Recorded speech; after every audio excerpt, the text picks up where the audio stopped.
আসসালামু আলাইকুম বন্ধুরা, আশা করি সকলেই ভালো রয়েছেন।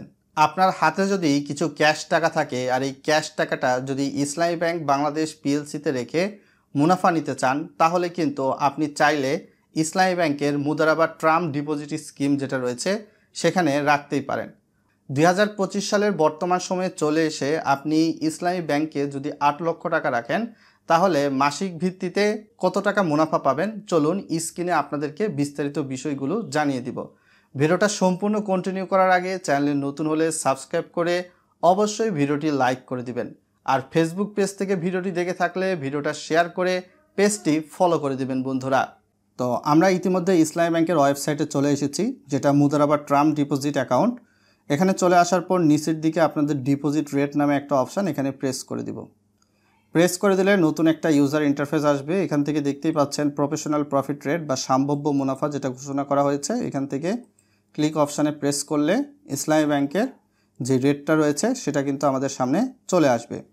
এক্ষেত্রে 1 মাসের ক্ষেত্রে আমরা 6% রেটে মুনাফা পাবো, 3 মাসের ক্ষেত্রে 10.00% রেট, 100 দিনের ক্ষেত্রে 10.10%, 6 মাসের জন্য তারা 10.30% রেট দিচ্ছে। 6 মাসের পাশাপাশি 200 দিনের জন্য 10.40% রেট, 300 দিনের জন্য করলে 10.45% রেট পাচ্ছেন।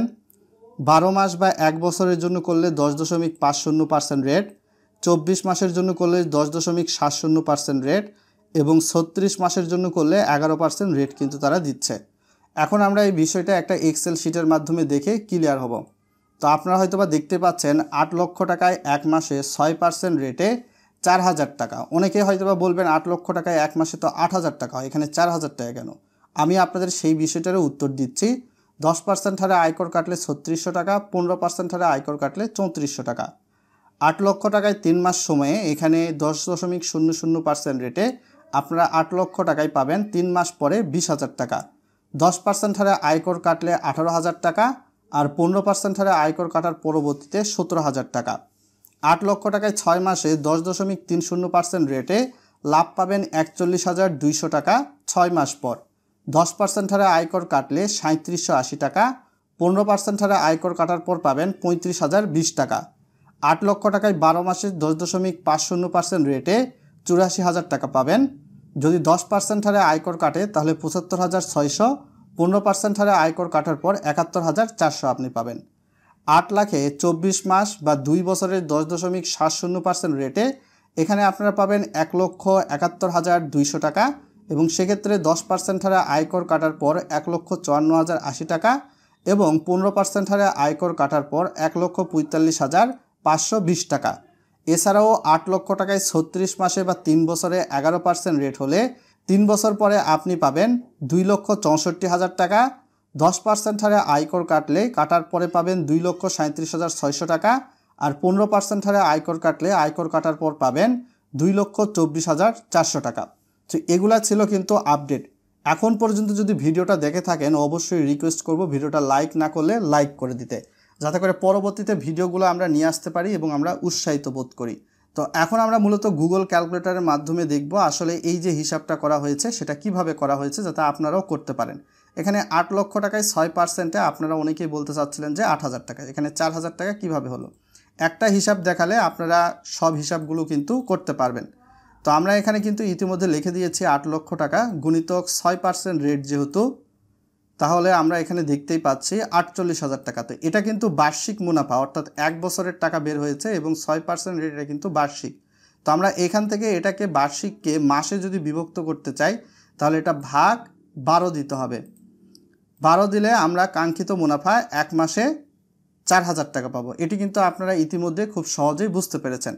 তাহলে এটাকে একটু ভালোভাবে রিভাইজ যদি দেই আপনারা হয়তো বা আরও এই হিসাবটা বুঝতে পারবেন। রিভাইজ দেওয়ার আগে আপনাদেরকে 10% হারে আয়কর কাটলে কত হবে সেটা দেখাই। 10% হারে আয়কর কাটলে 3600 টাকা পাবেন।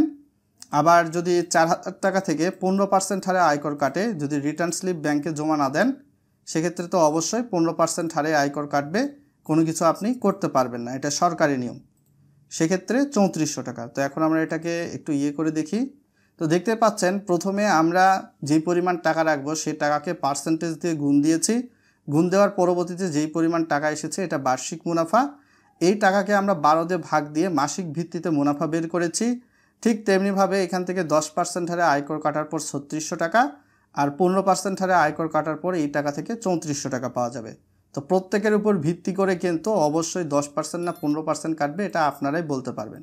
ঠিক তেমনিভাবে এখান থেকে আপনি যে কোনো হিসাবই কিন্তু করে নিতে পারবেন। সাপোজ 1 লক্ষ টাকার হিসাবটাও যদি দেখানো যায়, এটা যদি আপনি দেখতে চান, সাপোজ দেখা গেল 3 মাসের জন্য রাখলে 10% রেট। তো হিসাবটা মূলত এইভাবে হবে। এখানে যেহেতু 1 লক্ষ টাকা আমরা ইতিমধ্যে লিখে ফেলেছি এবং এখানে 10% রেট, এটা বার্ষিক রেট, তাহলে আমাদের আসতেছে 10,000 টাকা। এটাকে প্রথমত আমরা 12 দিয়ে ভাগ দিব। 12 দিয়ে ভাগ দিলে 1 মাসেরটা বের হয়ে আসবে। যেহেতু আমরা এখানে কিন্তু দেখতে পেয়েছি এটা 3 মাসের জন্য রাখলে 3 মাসের রেট, তো সেহেতু এই টাকাকে আমরা 3 দিয়ে গুণ দিব। তাহলে 2500 টাকা 1 লক্ষ টাকাই আপনি 3 মাস পর পাবেন। তো এইভাবে আপনি ইজিতে হিসাবগুলো কিন্তু বের করে নিতে পারবেন।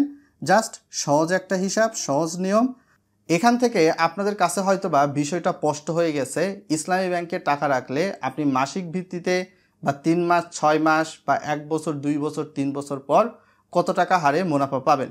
তো অ্যাকাউন্ট করার পরবর্তীতে আপনি যদি ব্যাংকের রিটার্ন স্লিপ জমা দেন, টিন সার্টিফিকেট যদি আপনার থাকে, নিয়মিত আয়কর রিটার্ন জমার বিপরীতে এই রিটার্ন স্লিপটি পাওয়া যায়, তাহলেই কিন্তু 10% হারে আয়কর কাটবে। আর রিটার্ন স্লিপ ব্যাংকে জমা দিতে না পারলে 15% হারে আয়কর কাটবে। ভিডিওতে আপনারা হয়তোবা দেখেছেন 10% বা 15% হারে আয়কর কাটার বিষয়টি। তো এখানে কিন্তু এই বিষয়টা আমি আপনাদের সামনে ইতিমধ্যেই ক্লিয়ার করে দিলাম। এছাড়াও যদি দেখা যায় আপনি এফডিআরটা করলেন 3 মাস বা 6 মাস বা 1 বছরের জন্য, 3 মাস, 6 মাস বা 1 বছর শেষ হয়ে গেল, আপনি ব্যাংকে যেতে পারলেন না, তো এই এফডিআরটা কিন্তু অটোমেটিক রিনিউ হবে সামনের আরও 3 মাস। বা আপনি যদি 6 মাসের জন্য করেন সেটা 6 মাসেরটা রিনিউ হবে, আপনি যদি 1 মাসের জন্য করেন 1 মাসেরটা রিনিউ হবে। তো মেয়াদ পূর্তির আগে আপনি এফডিআরটি ভাঙতে পারবেন, নো প্রবলেম। তবে মেয়াদ পূর্তির আগে এফডিআর ভাঙলে কিন্তু আপনি কাঙ্ক্ষিত হারে যে মুনাফার হারটা, সেটা 6%, 10% বা মেয়াদের উপর ভিত্তি করে 11, 10.50 এইরকম রেটে কিন্তু আপনি মুনাফা পাবেন না। সো এই বিষয়গুলো কিন্তু আপনাকে একটু বুঝে নেওয়া উচিত, যেগুলো আমি আপনাদেরকে জানিয়ে দিলাম। আর অ্যাকাউন্ট করার জন্য অবশ্যই গ্রাহক এবং নমিনির 2 কপি পাসপোর্ট সাইজের ছবি, গ্রাহক এবং নমিনির এনআইডি কার্ডের ফটোকপি, নমিনির জন্ম নিবন্ধন দিয়েও করা যাবে, গ্রাহকের পাসপোর্ট দিয়েও করা যাবে। আর যদি আপনার টিন সার্টিফিকেটের বিপরীতে আয়কর রিটার্ন নিয়মিত জমা দেন, তাহলে রিটার্ন স্লিপ নিয়ে যেতে পারেন।